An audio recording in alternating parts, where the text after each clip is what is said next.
Welcome to only IAS. स्वागत है आप सभी लोगों का प्रीलिम बूस्टर न्यूज डिस्कशन में। आज 2 अगस्त 2022 है, तो आइए देख लेते हैं कैसे कौन से इंपॉर्टेंट आर्टिकल्स हैं जो आज हमें कवर करने हैं। हमारा first article living lands charter के बारे में है।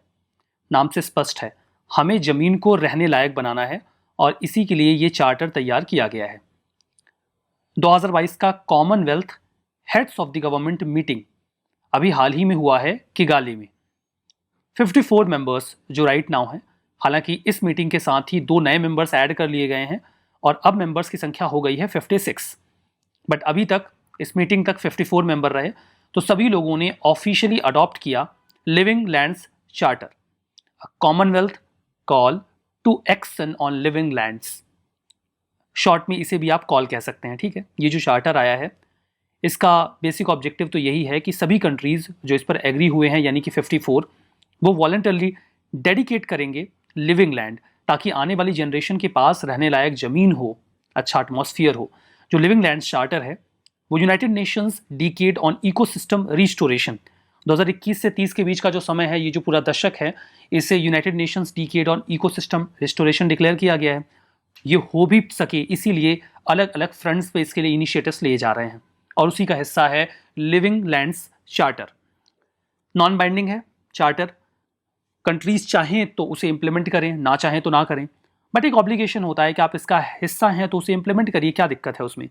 हमें ग्लोबल लैंड रिसोर्सेस को बचाना है, लैंड डिग्रेडेशन को रोकना है, हमें वो सारे काम करने हैं जिससे हम क्लाइमेट चेंज को काउंटर कर सकें, बायोडाइवर्सिटी लॉस को रोक सकें और हम सस्टेनेबल मैनेजमेंट की ओर जा सकें जो भी हमारे पास रिसोर्सेस हैं उनके लिए। अगर हम ऐसा कर पाते हैं तो जो ग्लोबल एवरेज टेम्परेचर है जिसको हमने टारगेट किया है कि हम 1.5 डिग्री सेल्सियस पर रोकेंगे, उसे करने में हमें थोड़ी मदद मिल जाएगी।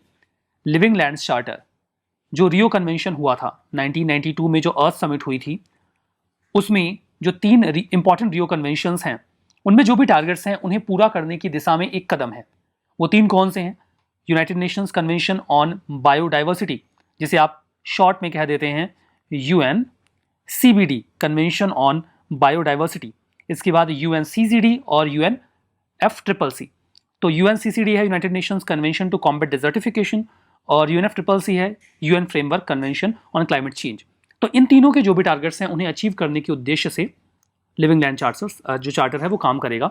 कॉमनवेल्थ की बात करते हैं। कॉमनवेल्थ एक इंटरनेशनल इंटरगवर्नमेंटल ऑर्गेनाइजेशन है, इसमें सरकारें शामिल होती हैं। वर्तमान में जो इसकी मेंबरशिप है वो बढ़ के 56 हो गई है, पहले ये 54 हुआ करती थी। जो अभी हाल ही में 2022 यानी कि 2022 का ये जो पूरा मीटिंग हुआ है, उसमें 2 अफ्रीकन कंट्रीज को इसमें ऐड किया गया है, those are Gabon and Togo. तो गैबॉन और टोगो के ऐड होने के बाद ये जो संख्या पहले 54 थी, ये बढ़ के 56 हो गई है। इसे लंदन डिक्लेरेशन के माध्यम से 1949 में इस्टेब्लिश किया गया। यूनाइटेड किंगडम के जो भी मोनार्क होते हैं वही इसे हेड करते हैं। मेंबरशिप 56 मेंबर्स की है। सभी कंट्रीज आज इस बात मतलब वॉलेंट्री है, आप ज्वाइन करना चाहते हैं तो करिए, नहीं ज्वाइन करना चाहते तो नहीं करिए। बेसिकली ये वो देश हैं जो कभी ब्रिटिश एम्पायर का हिस्सा हुआ करते थे या उनकी डिपेंडेंसीज हुआ करते थे। वो कंट्रीज जिनको ब्रिटिशर्स ने अपनी कॉलोनी बनाया, उनके साथ उनका एक हिस्टोरिकल लिंक बना हुआ है, तो वो बना रहे इसी उद्देश्य से उन्होंने कॉमनवेल्थ बनाया हुआ था। बाकी ये वॉलेंट्री होता है, ऐसा नहीं कि आप उनके साथ एसोसिएट हों, ये कंपलसरी है। अगर कोई कॉमनवेल्थ के बाहर जाना चाहता है तो जा सकता है। हमारा नेक्स्ट आर्टिकल एक्सरसाइज विनबैक्स 2022 के बारे में है। इसका 3rd एडिशन अभी हाल ही में वियतनाम और इंडिया के बीच में हुआ, हरियाणा के चंडी मंदिर के पास में, ठीक है। ये शेड्यूल्ड है, इनफैक्ट बायलैटरल मिलिट्री एक्सरसाइज है इंडिया वियतनाम के बीच में। एक्सरसाइज का एक फंडामेंटल ऑब्जेक्टिव होता है कि आपस में दोनों देश अच्छे से कोलैबोरेट कर सकें। यहाँ पे डिफेंस और सिक्योरिटी कोऑपरेशन को बढ़ाने के उद्देश्य से ये विनबैक्स आयोजित किया जाता है।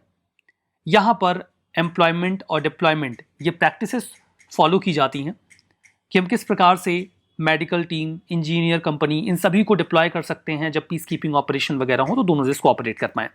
इंडिया वियतनाम के बीच में डिफेंस रिलेशंस कैसे डेवलप हुए हैं उस पर एक लाइट डालते हैं। इंडिया वियतनाम ने एक प्रोटोकॉल साइन किया डिफेंस कोऑपरेशन के ऊपर 1994 में। इसके साथ ही इंडिया और वियतनाम के बीच में कोऑपरेशन डिफेंस के फील्ड में बढ़ने लगा। 2007 में हमने अपने इस कोऑपरेशन को स्ट्रेटेजिक लेवल पर पुट किया, वहां पे जाके रखा। बायलैटरल डिफेंस कोऑपरेशन को बढ़ाने के उद्देश्य से हमने एक पैक्ट साइन किया 2009 में। स्ट्रेटेजिक पार्टनरशिप को हम एक बार कॉम्प्रिहेंसिव स्ट्रेटेजिक पार्टनरशिप पे लेकर गए 2016 में। और डिफेंस कोऑपरेशन इसीलिए हमारी पार्टनरशिप का एक बहुत ही महत्वपूर्ण मुद्दा रहा। वियतनाम कोऑपरेट कर रहा है, इंडिया का एक बहुत इंपॉर्टेंट पार्टनर है इंडिया की एक्ट ईस्ट पॉलिसी में, और इंडो पैसिफिक को लेकर जो इंडिया का विजन है, जहां पर इंडिया इंडो पैसिफिक में खुद को एक की प्लेयर बनाना चाहता है, उसमें भी वियतनाम हमारी मदद करेगा। वियतनाम एस्पायर करता है कि हम उन्हें ब्रह्मोस मिसाइल्स भी बेचें। हो सकता है आने वाले समय में इंडिया और वियतनाम के बीच में ब्रह्मोस को लेकर भी डील हो जाए। सो ये वियतनाम के साथ हमारे संबंधों के बारे में बात। हमारा नेक्स्ट आर्टिकल सीखो और कमाओ स्कीम के बारे में है।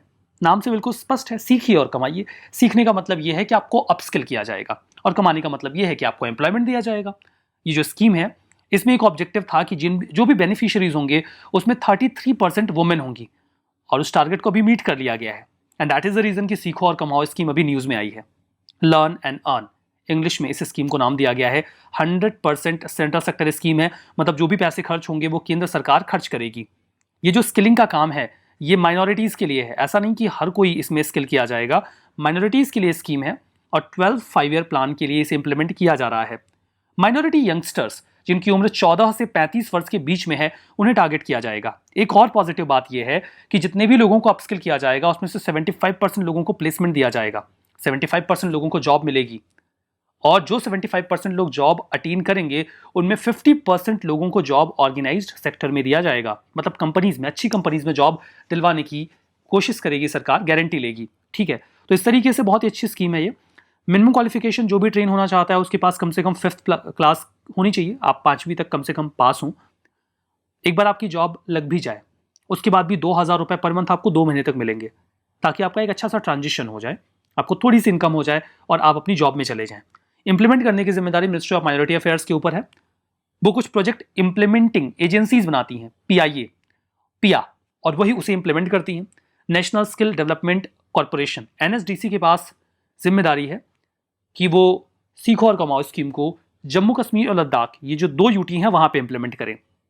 फंडिंग का पैटर्न बिल्कुल वैसी होगा जैसे ministry of skill development and entrepreneurship का होता है। जो बेनिफिशियरीज होंगे वो वही 6 नोटिफाइड माइनॉरिटी कम्युनिटीज होंगी जो नोटिफाई की गई हैं national commission for minorities act of 1992 के तहत।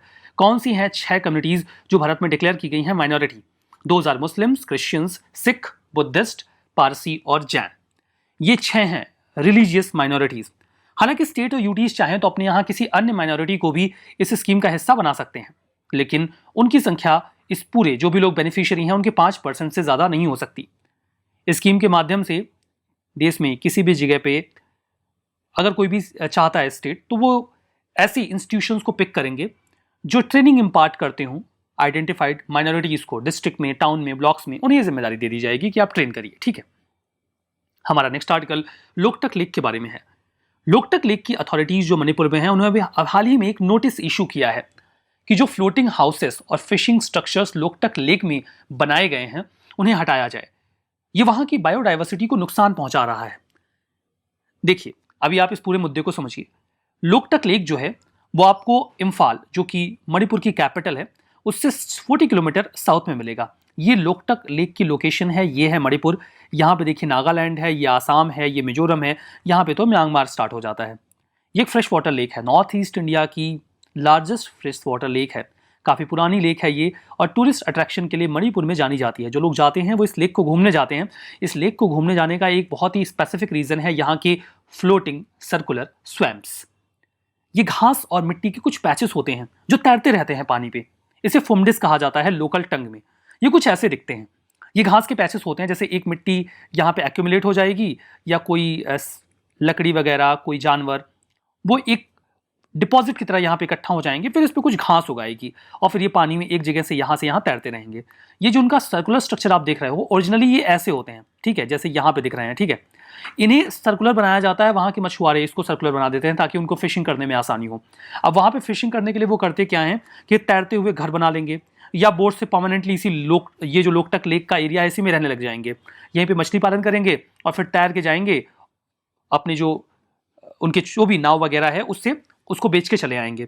तो काइंड ऑफ वो परमानेंटली सेटल हो गए हैं इसी लेक के भीतर, और इससे वहाँ की बायोडाइवर्सिटी को नुकसान हो रहा है। और यही कारण है कि उन्हें अभी इस लेक में से बाहर जाने का आदेश दे दिया गया है। आप यहाँ की बायोडाइवर्सिटी को नुकसान मत पहुँचाइए, बाहर रहिए, किनारे रहिए। फिशिंग करने के लिए आना है तो आइए, फिश पकड़ के वापस चले जाइए। इस लेक की वजह से ये जो फुमडीज हैं इसको देखने के लिए लोग दूर दूर से आते हैं। टूरिस्ट के लिए एक बहुत ही इंपॉर्टेंट अट्रैक्शन होता है। ये तैरते हुए जो फुमडीज हैं ये आइलैंड की तरह दिखते हैं जो सॉइल, ऑर्गेनिक मैटर और वेजिटेशन से बने होते हैं। इस लिहाज से ये दुनिया का एकमात्र फ्लोटिंग नेशनल पार्क है। मतलब यहां पर इसी लेक में आपको मिलता है दुनिया का एकमात्र फ्लोटिंग नेशनल पार्क जिसका नाम है कैबुल लामजाओ नेशनल पार्क। इस पर यूपीएससी क्वेश्चन भी पूछ चुकी है। यह नेशनल पार्क एकमात्र घर है भारत में संघाई डियर का, जो मणिपुर का स्टेट एनिमल भी है। यहाँ पर आपको 230 स्पीसीज मिल जाएंगी एक्वेटिक प्लांट की, 100 टाइप्स ऑफ बर्ड मिल जाएंगी, 400 जो स्पीसीज हैं वो फौना के मिल जाएंगे, जैसे बाकिंग डियर, सांभर और इंडियन पाइथन। इसलिए काफ़ी अट्रैक्टिव प्लेस बन जाता है ये। लोकटक लेक को wetland of international importance declare किया गया रामसार कन्वेंशन के तहत 1990 में। और चूंकि इसका इकोसिस्टम बायोडाइवर्सिटी बहुत ही तेजी से डिग्रेड हो रहा था तो उसे बचाने के लिए इसे 1993 में मॉन्ट्रेक्स रिकॉर्ड में भी डाल दिया गया। मॉन्ट्रेक्स रिकॉर्ड में जाने के बाद किसी भी वेटलैंड को बहुत तेजी से रिकवर किया जाता है।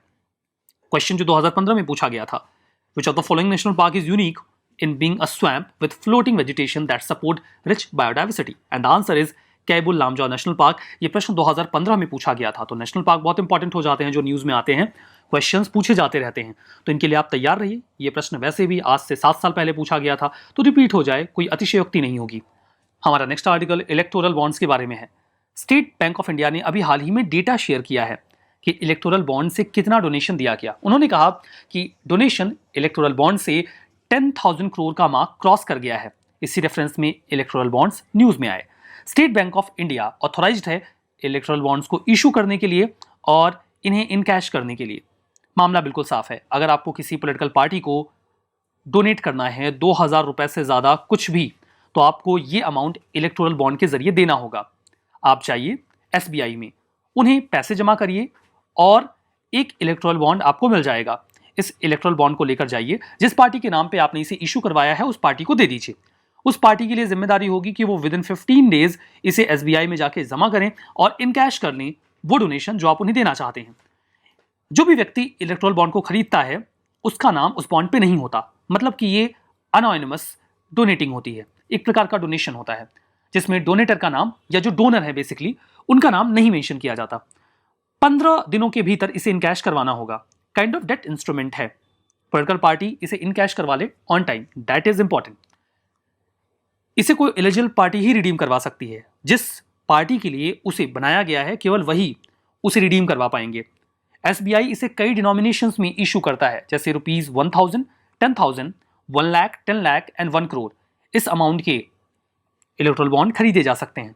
बॉन्ड्स कोई भी इंडिया का सिटीजन खरीद सकता है, उसके लिए स्पेसिफिक टाइम है। जनवरी, अप्रैल, जुलाई और अक्टूबर के पहले 10 दिन, इन दिनों में इलेक्टोरल बॉन्ड की परचेज को ओपन किया जाता है, कोई जाके खरीद ले। केवल वही पार्टी इलेक्टोरल बॉन्ड के जरिए फंड्स रिसीव कर सकती है जिन्हें रजिस्ट्रेशन मिला हो सेक्शन 29A के माध्यम से under representation of people act of 1951। एक स्पेसिफिक कंडीशन ये है कि जो भी पिछला लोकसभा या फिर स्टेट लेजिस्लेटिव असेंबली का इलेक्शन हुआ है उसमें उन्हें कम से कम 1% वोट मिले हों, तो ही वो इलेक्टोरल बॉन्ड के माध्यम से फंड्स ले सकते हैं, डोनेशन ले सकते हैं। हमारा नेक्स्ट आर्टिकल उज्जवल भारत उज्जवल भविष्य पावर @2047 के बारे में है। प्राइम मिनिस्टर ने भी हाल ही में इसमें पार्टिसिपेट किया।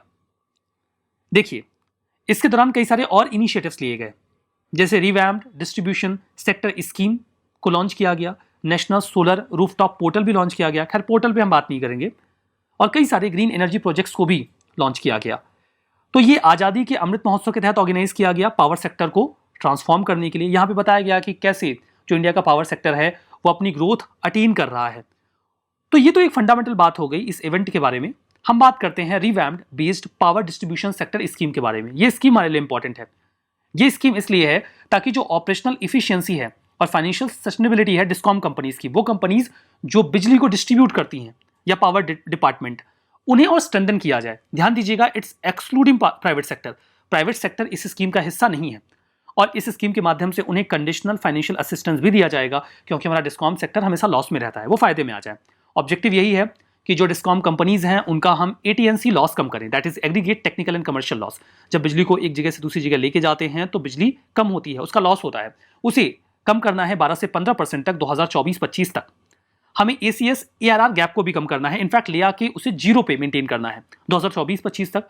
ACS का मतलब होता है एग्रीगेट कॉस्ट ऑफ सप्लाई, बिजली को सप्लाई करने में कुछ पैसे खर्च होते हैं, और एग्रीगेट रेवेन्यू रियलाइज्ड ARR, आपको जितना खर्चा लगा सप्लाई करने में और कितना आपको मिला, इसके बीच में अक्सर एक गैप रहता है, और वो गैप होता है मान लीजिए 50 पैसे का, किसी राज्य में ये 38 पैसे होता है, किसी राज्य में ये 70 पैसे हो जाता है।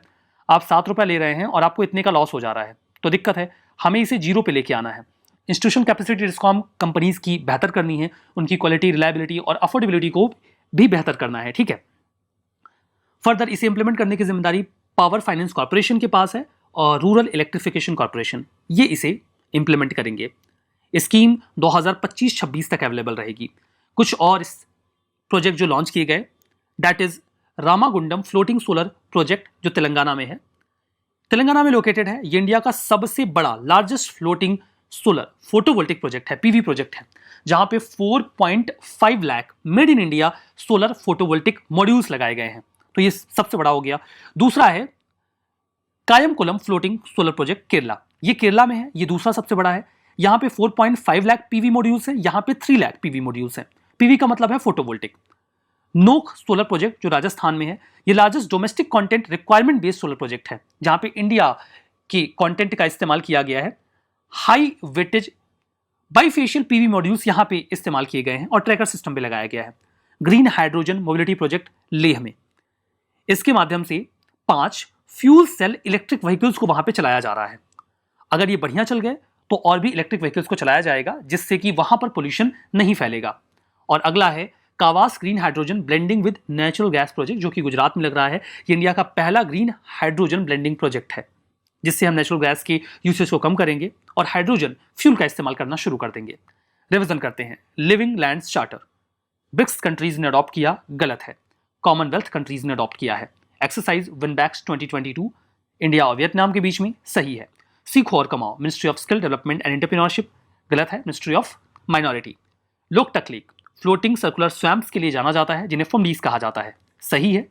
Electoral bond HDFC bank authorised है इसे इशू और इनकैश करने के लिए, गलत है। SBI ऑथोराइज्ड है। इस सेशन की PDF आपको मिलेगी ओनली IAS के टेलीग्राम चैनल पे। आप इस QR कोड को स्कैन करके भी वहां जा सकते हैं। जाइए PDF को डाउनलोड करिए और रिवीजन करना मत भूलिएगा। That's all for now, thank you very much.